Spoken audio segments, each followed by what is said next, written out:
knock out some holes on the bottom of this cabinet using the Greenlee hydraulic knockout punch kit.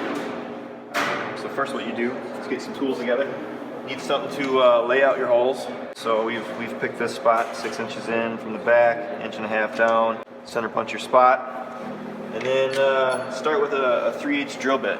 So we're going to come in, drill our 3/8 holes, and while we're drilling we're going to try to contain any chips or anything from the inside. You can do multiple ways. One way is to get a vacuum on the inside, potentially tape something on the inside to contain the chips, magnets. Some people use grease. So once you got your holes... Concern there is metal shavings with an electrical panel, creating shorts. Yep. So here's our kit that we're going to start with.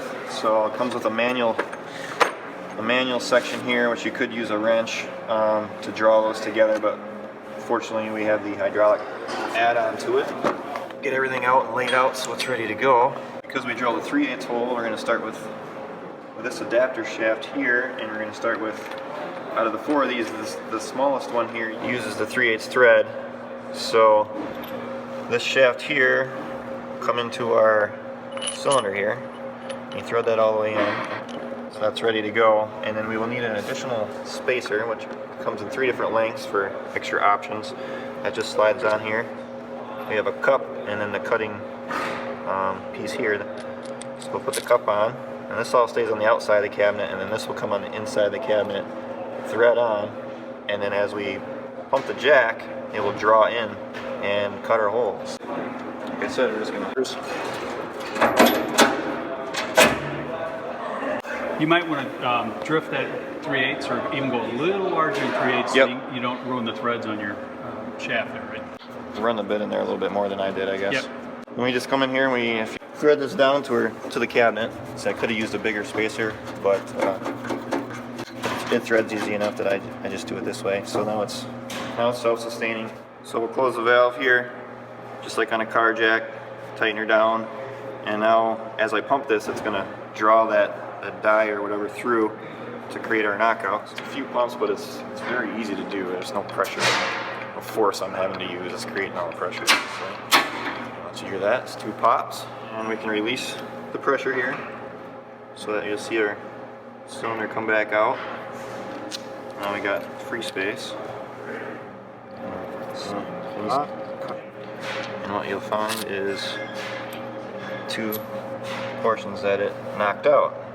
So now that we have that size hole, on this case we're actually going to go a step bigger, and what we did is we found it easier to use the small knockout instead of having to drill that large of a hole. Removed this attachment shaft, and then to the larger size here. Again, the shorter length of threads is the threads you'd actually put it into the cylinder. That gives you more adjustment out here. Again, your first punch was just to make room for that shaft to make your larger punch. Okay. Grab 1 inch, and to open this, our previous hole up to a 1 inch size. From the outside of the cabinet we have adapter spacer sleeve, our cup, and then our cutting knockout tool here. Come through the cabinet, come on the inside, thread it, try to get it centered with where you want it, tension on it, close the valve, and run the jack.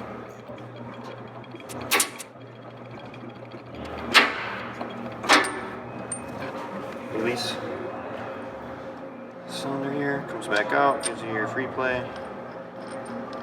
Spin off the cutter, and there's the rest of your hole.